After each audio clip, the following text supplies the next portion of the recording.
Hello students, today we will be taking upon the topics in biotechnology principles and processes, tools of recombinant DNA technology. In our last class we have discussed about in general form that what do you mean by the biotechnology, what are the various, in generalized form we have discussed the various kinds of enzymes involved and what is the ultimate utility.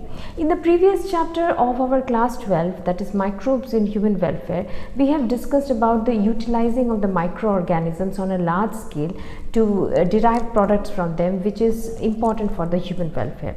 Keeping that view, or in continuing with that same view, biotechnology actually focuses on selecting the genes which are responsible for the production of a desirable product which can be very much helpful for the mankind. It can be in the form of inserting the gene into the host cell and making it produce the kind of protein which is required for the healthy living of that organism on a massive scale. It can be, or even at the individual level also it can be. So that is ultimately the focus of the biotechnology. So the tools of the recombinant biotechnology which we are going to discuss, or the recombinant DNA technology, falls under several categories. At first, the first category is the restriction enzymes. Now restriction enzymes, in short form, last class I have discussed that, as the name suggests, that this is the restriction. Restriction means it is restricted to certain regions of the DNA. Now which are those regions? These enzymes can actually cut the DNA. These are the molecular scissors. These can cut the DNA at a specific DNA sequence, okay, and it can be from the middle of the DNA or it can be from the ends of the DNA. So when it is from the ends of the DNA, we call it to be the exonuclease enzyme. That category of enzymes will be called as your exonuclease enzyme. And if it is from the middle of the DNA, of course having a certain specific base sequence, then we call that to be the restriction endonuclease. Okay, in your book there are various pictures in which the restriction enzymes, how the enzymes are selecting the particular DNA sequence is elaborately discussed, but here I have just highlighted one portion. DNA is a double-stranded structure and there are certain sequences inside the DNA which in the complementary base, that is pairs of both the strands of the DNA, there are the base sequences which, if you read it from in one strand, if you read it from the left towards right, and another strand if you read from that of your right to left, they appear to be same. Like here you see that this is the DNA that is double strand, in which the one that is strand is having the base sequence CTTAA in the one strand, and another one, if you read it from this end, it is CTTA. So this kind of base sequences, this enzyme has a property to recognize from the entire DNA sequence and then just make a cut over there. Now these ends will form the sticky ends, and when the desired DNA from any other organism is taken, then that can be made to stick towards it. Now this is actually the DNA of one organism and this is the DNA of the another organism, but you see one thing, that the enzyme has cut this DNA. One can be a host cell and another can be a one which is giving its DNA, which we have selected it as the DNA which is to be incorporated into the host cell, having the same nucleotide sequence. We call this type of nucleotide sequence to be the palindromic sequence, and this ends to be the sticky ends. But because again when it will be brought near in a suitable culture media, then because of the complementary base pairing, again there will be a bonding between the host cell DNA and that of the foreign DNA, and as a result we will be getting the recombinant DNA. And then definitely when this organism is going to replicate, and along with that foreign DNA which has been incorporated, that will also replicate and it will produce the desirable product, which is our ultimate target. Okay, so this is the restriction enzymes, the first tool of the that is your recombinant DNA technology. The next thing is what we want for this recombinant DNA technology is called as your cloning vectors.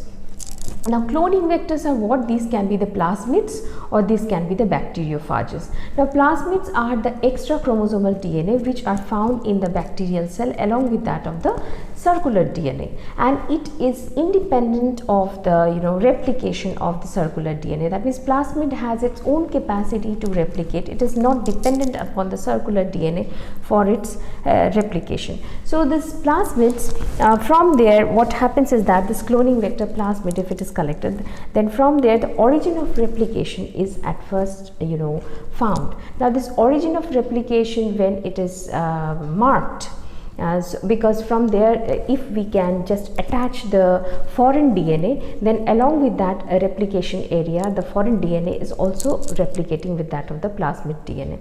So origin of replication first is necessary for a cloning vector to find out. Okay, the next is selectable marker. Now what are the selectable marker? These selectable markers are the one by which we can understand whether the change which has undergone in the host cell, it has resulted into a transformant or it has not resulted into a transformant. That means we can identify between a transformant cell and a non-transformant cell. Now what are the selectable marker? In case of most of the bacterial cell, that is E. coli if we talk about, in them the selectable markers are the regions which are antibiotic resistant regions. Okay, like in your book you will find that a plasmid is discussed, that is PRB 322.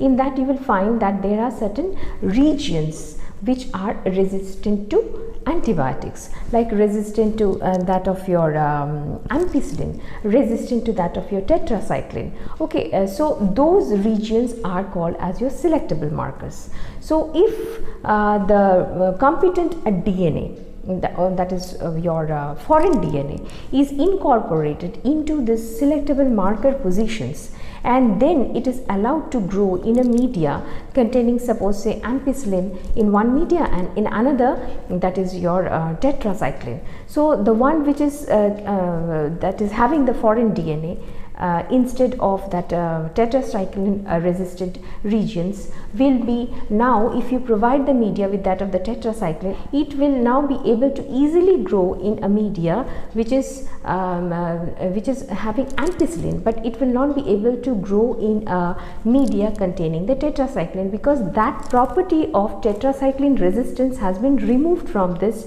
plasmid, and as a result it has undergone a process which is called as your transformation. So try to make it clear. The region, the selectable marker region which are antibiotic resistance, if we allow the foreign DNA to bind over there, the sticky ends to bind over there, then it will lose that property of antibiotic resistance in that area.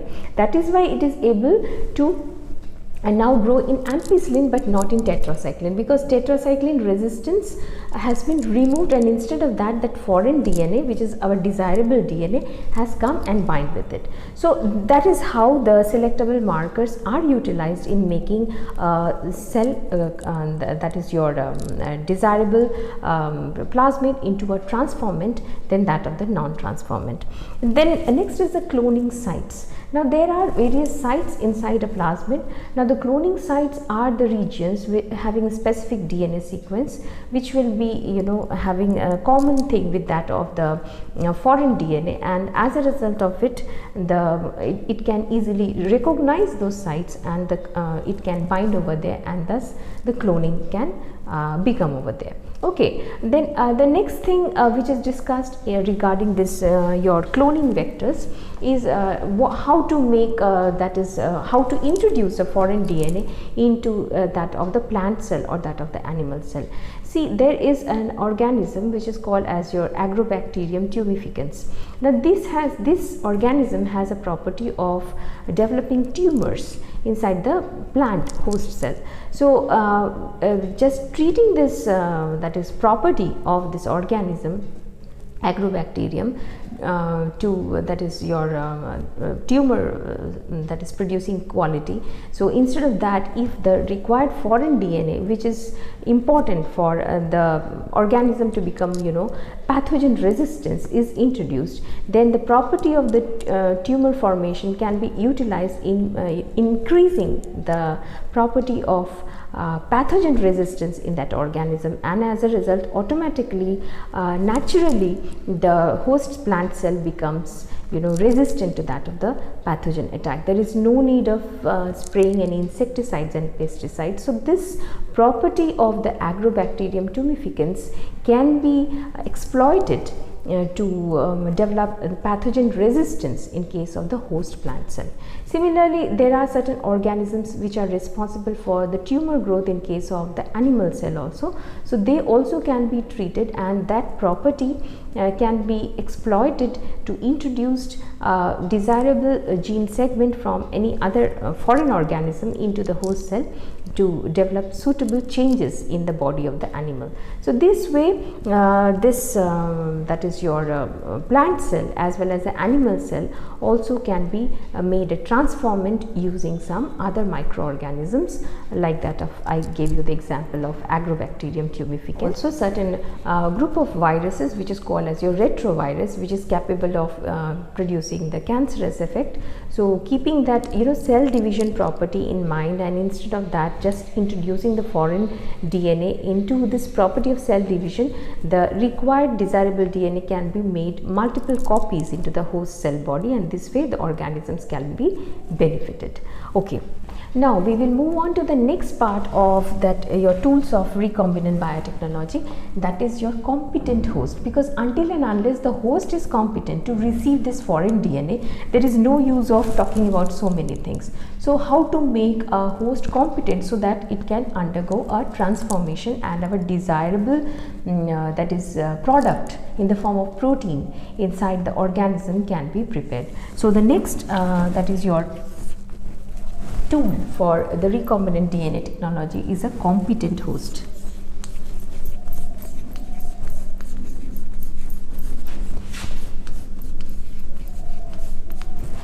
Now, how to make the host cells competent? See, if there is a bacterial cell and that is the desirable gene, which the recombinant gene which has to be entering, that is the plasmid containing the desirable gene, if it has to enter into the bacterial cell has to make it a competent cell.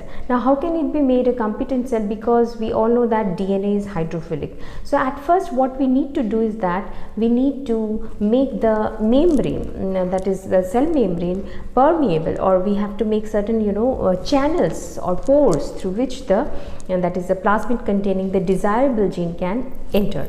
And now how can it be done? If we subject them to certain divalent compounds like that of your calcium, then it leads to formation of pores through which this plasmid containing the desirable that is your foreign DNA can enter into the bacterial cell. Now once it enters into the bacterial cell, now the next step is that it is called as your heat shock treatment. Now it is at first placed in the culture media where the bacteria is growing in a very cold kind of temperature, and suddenly from there it is subjected to a temperature of 42 degrees Celsius, and again it is cooled back. So such heat shock, that is means suddenly it was in a cold temperature growing, and suddenly the temperature was raised to 42 degrees Celsius, because we know that most of the bacteria can grow well in case of the temperatures like between 35 to 40 or even up to 45 and all. So it was given for a few seconds or few minutes that temperature, and again a few seconds, not minutes, few seconds, and then again it was brought back to that ice cold temperature. Then that foreign plasmid containing the foreign DNA is incorporated into the bacterial cell, and this process of making the host cell competent and allowing the plasmid containing the foreign DNA or the desirable DNA into the host cell, this is known as your heat shock treatment.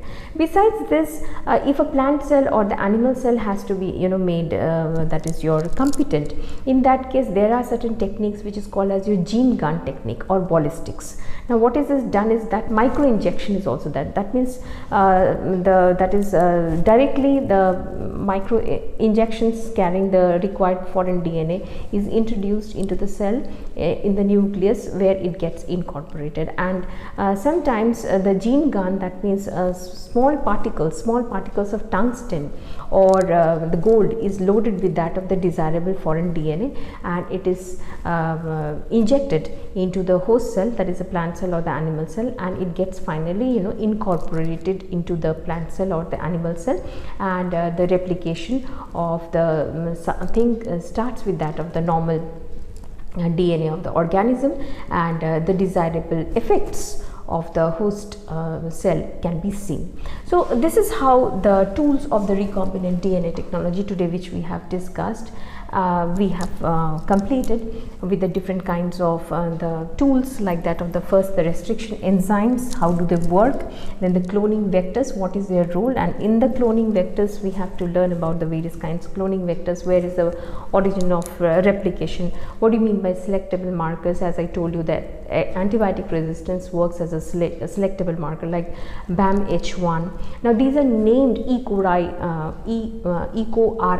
one means the Roman one. Now these are the various kinds of selectable markers, because if a plasmid is having so many selectable markers, then the process becomes too much complicated. So we have to target upon a particular selectable markers for a particular foreign gene to be introduced.